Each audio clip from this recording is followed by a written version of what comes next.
Jangan terlambat saudara dimanapun sebelum innalillahi wa inna ilaihi roji'un. Percayalah kepada Isa Al-Masih agar selamat dunia akhirat.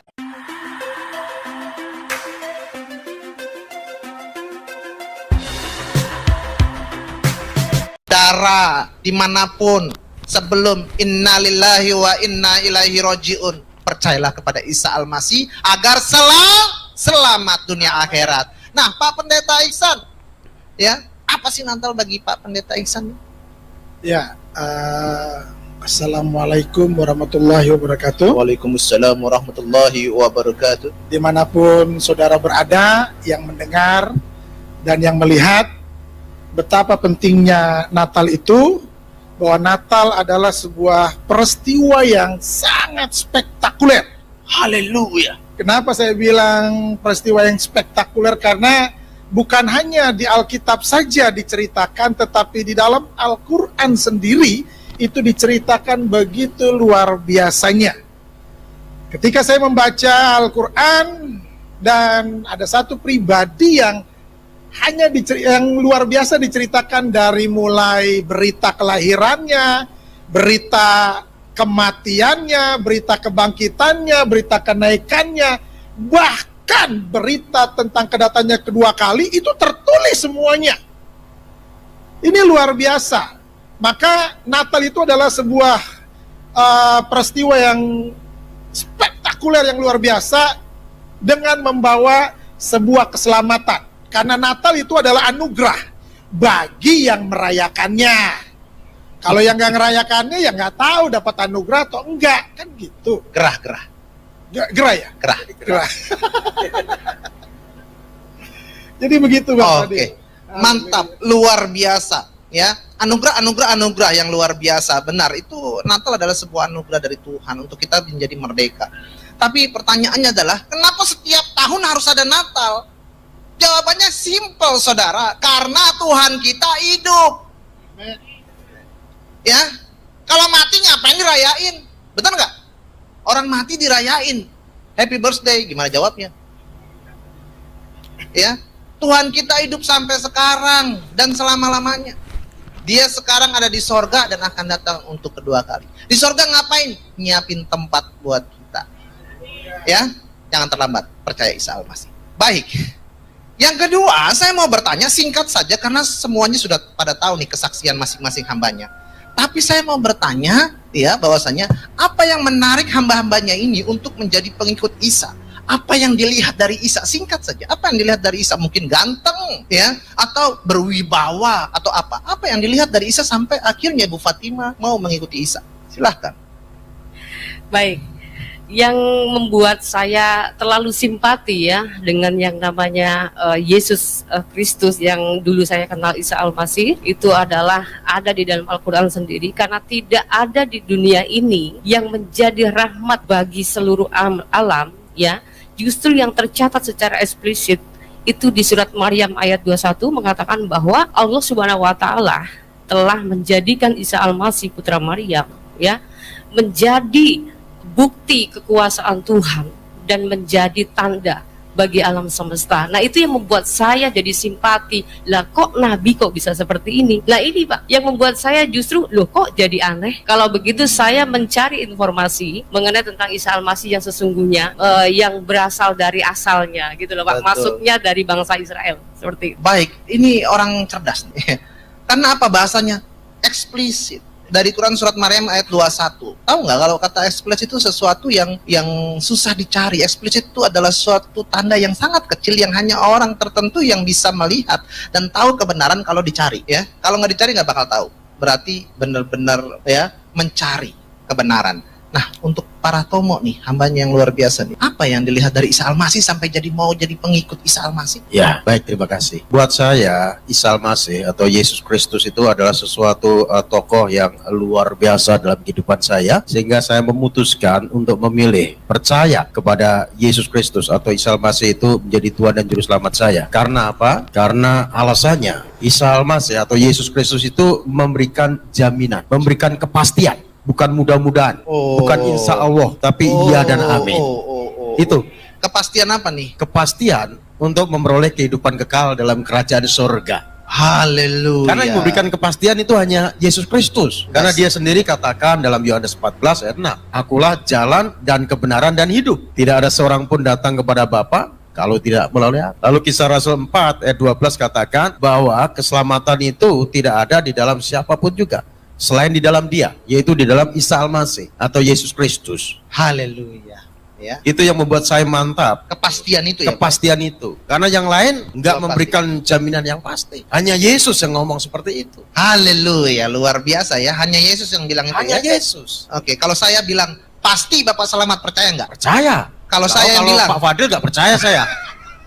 Kalau Yesus yang ngomong saya percaya. Kalau Pak Fadil saya nggak percaya. saudara, saya nggak dipercaya, tapi nggak apa-apa. Saudara bisa percaya Tuhan Yesus, jangan percaya saya. Betul kata Pak Tomo. Saya ini sukanya dakwah apa? Beritain, ya. Cuman siar doang. Jangan percaya saya. Karena kalau kita bertumpu pada seseorang, terus orang itu punya salah, punya kesalahan yang menyakiti saudara, sakit hati sampai sedalam-dalamnya. Tapi Tuhan Yesus nggak pernah buat sakit hati saudara. Amin. Nah, untuk pendeta Iksan nih, apa sih yang dilihat dari Isa Al-Masih Yesus Kristus sampai mau jadi pengikutnya nih? Ya, kalau dari saya sendiri bahwa Yesus itu adalah pribadi yang Sang Maha Guru Agung. Kenapa saya katakan dia adalah pribadi Sang Maha Guru Agung? Pengajarannya begitu luar biasa. Kalau boleh saya bilang ini spektakuler lagi pengajarannya. Sangat luar biasa, saudara. Kenapa? Nggak ada pengajaran berdoalah untuk musuhmu. Yang ada kalau lu beli,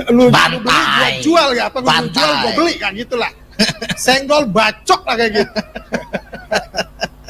Nggak ada satu pengajaran yang mengajarkan berdoalah untuk orang yang menganiaya kamu. Berdoalah untuk orang-orang yang memusuhi kamu. Nggak ada yang mengajarkan apabila ditampar pipi kiri, kasih pipi kanan. Nggak ada. Dunia ini mengajarkan dendam. Dendam kesumat lah, dendam pribadi lah, dendam kelompok lah, bermacam-macam dendam. Dendam nyipelet nggak ada? Nggak ada? Oh, nggak ada.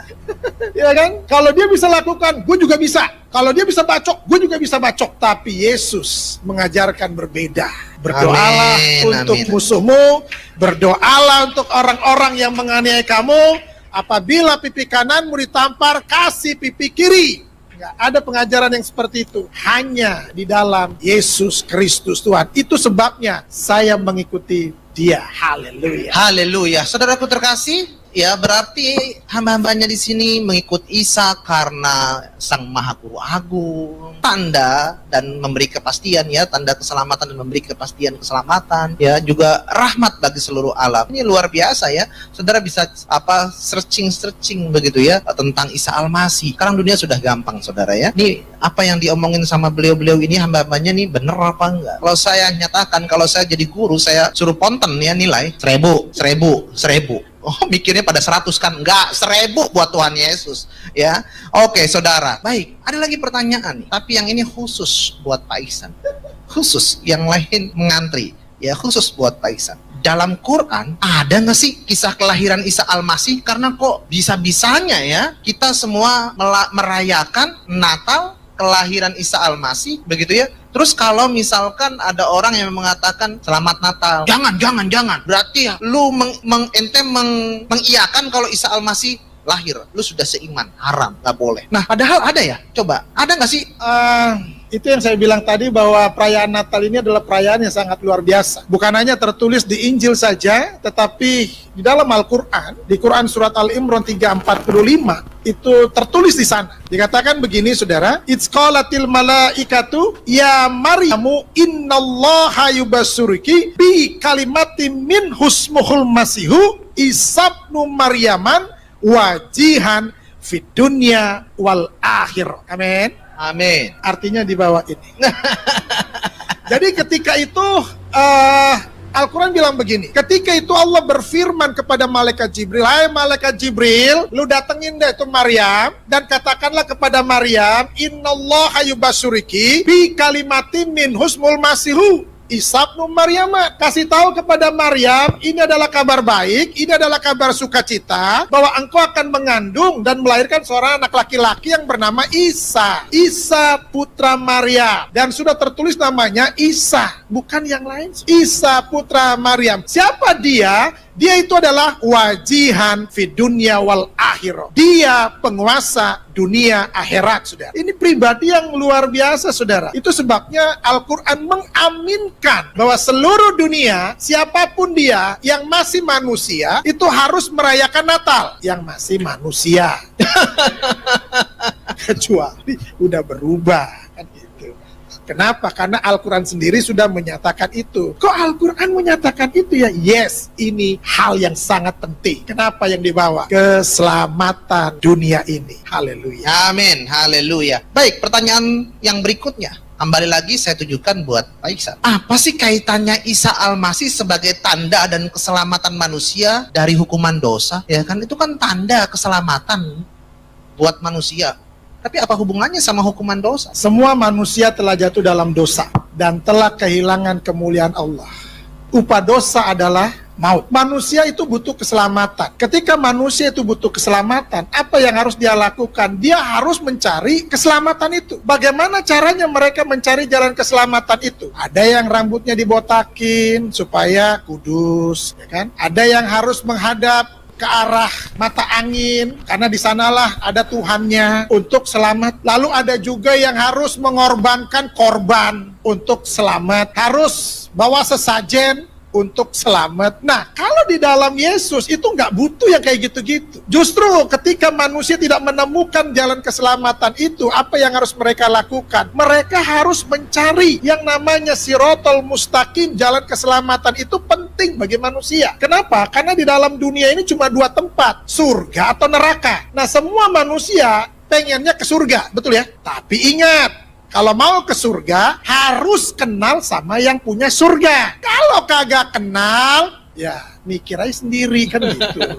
Makanya dia harus hadir ke dunia ini, Tuhan harus jadi manusia. Kenapa? Karena dia sudah mengirim rasul-rasul, sudah mengirim nabi-nabi, tetapi manusia tetap keras kepala. Gak bakalan gue mau, pokoknya gue mau suka-suka gue, semau gue, katanya kan. Lalu bagaimana? Nih Tuhan ini punya kasihnya begitu luar biasa. Yang tadi sudah disinggung, karena begitu besar kasih Allah. Apa yang Tuhan mau lakukan nih? Manusia ini harus, semuanya nih harus masuk surga. Karena neraka diciptakan untuk setan, untuk gondoruo, untuk iblis, bukan untuk manusia. Manusia ditempatkan semuanya masuk surga, amin. Tapi yang bagaimana dulu? Nah, itu kemauannya Tuhan, itu hatinya Tuhan. Tuhan mau semua manusia itu masuk surga. Bagaimana caranya untuk Tuhan menyelamatkan manusia? Dia harus jadi manusia. Kenapa harus jadi manusia? Karena yang diselamatkan manusia, bukan monyet.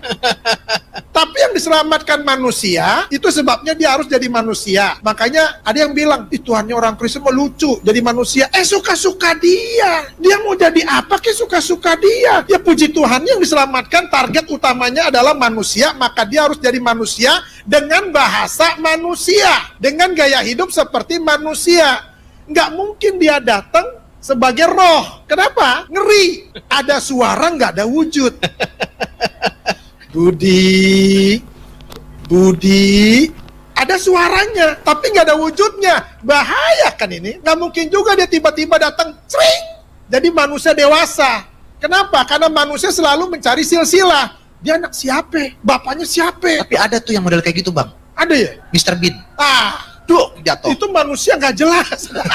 Maka hidupnya juga nggak jelas. Yesus harus jadi manusia dengan bahasa manusia. Untuk tujuannya cuma satu, manusia harus diselamatkan dan dibawa ke surga. Makanya ini manusia yang sangat suci. Al-Quran bilang begini, saudara. Di dalam Quran surat Maryam 19 ayat 19 dibilang begini. Qala innama ana rasulu rabbika li'ahaba laki gulaman zakiyya. Artinya begini, ketika malaikat Jibril diutus oleh Allah kepada Maryam, Jibril bilang begini, sesungguhnya aku hanya utusan Allahmu, aku hanya utusan Tuhanmu. Ini kata Jibril. Untuk apa? Untuk menyampaikan anugerah kepadamu. Apa anugerahnya? Seorang anak laki-laki yang suci. Artinya, Yesus ini bukan manusia berdosa dan tidak ada dosa di dalam hidupnya. Itu sebabnya dia harus menyelamatkan. Kenapa dia harus menyelamatkan? Karena dia nggak berdosa. Yang bisa menyelamatkan manusia adalah orang yang nggak berdosa. Contoh, kalau saudara punya hutang, siapa yang harus bisa membayarnya? Tentunya orang yang nggak punya hutang dan bersih dari hutang. Kalau lu masih punya hutang, lu lalu mau bayarin orang yang punya hutang, gigi lu. Kenapa harus gigi? Lu aja masih punya hutang, lu mau bayarin hutang gue? Yesus itu bisa menyelamatkan. Kenapa? Itu sebabnya dia disebut sebagai juru selamat. Kenapa disebut sebagai juru selamat? Karena dia tahu keselamatan. Orang itu nggak bisa disebut sebagai juru bicara kalau ngomongnya kagak jelas. Assalamualaikum, Mama Imu. Lah bagaimana dia disebut sebagai juru bicara? Mama Imu yang mamanya malam ini Aya mau menyampaikan dari Bapak Ferdinand. Lah, nggak bisa disebut sebagai juru bicara model begini, saudara. Amin. Yesus disebut sebagai juru selamat. Kenapa? Karena dia tahu jalan keselamatan. Haleluya. Nggak ada lain lagi. Di bawah kolong langit ini tidak ada nama lain yang dapat menyelamatkan seisi dunia. Itu sebabnya dia harus turun ke dunia ini untuk menyelamatkan manusia. Haleluya. Ya, beri kemuliaan buat Tuhan. Jangan terlambat saudara dimanapun sebelum innalillahi wa inna ilaihi roji'un. Percayalah kepada Isa Al-Masih agar selamat dunia akhirat. Firman Tuhan dengan tegas berkata bahwa kita harus memberikan pertanggungan jawab kepada setiap orang yang meminta pertanggung jawab terhadap iman kita, terkhususnya dari orang-orang yang sering menyalahpahami tentang kekristenan dengan hormat sopan. Tapi bagaimana kalau mereka tidak hormat? Ya, harus dilibas, dihajar dengan baik.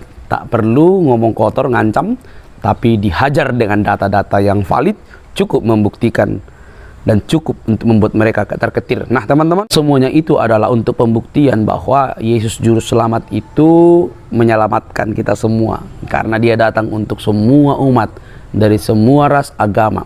Dia sangat mengasihi kita semua.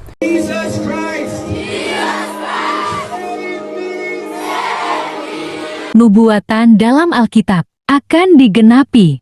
Filipi 2 ayat 10 sampai ke 11. Supaya dalam nama Yesus bertekuk lutut segala yang ada di langit dan yang ada di atas bumi dan yang ada di bawah bumi, dan segala lidah mengaku Yesus Kristus adalah Tuhan, bagi kemuliaan Allah Bapa.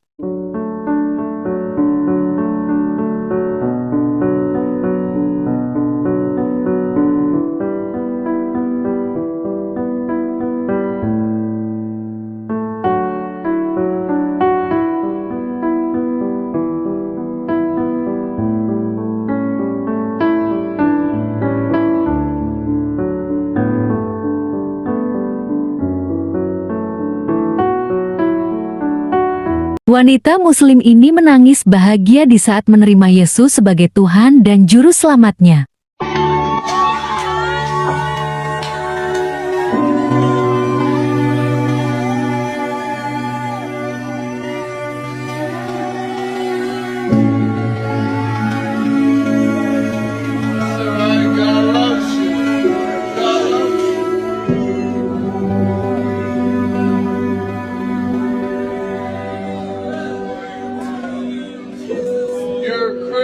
Now.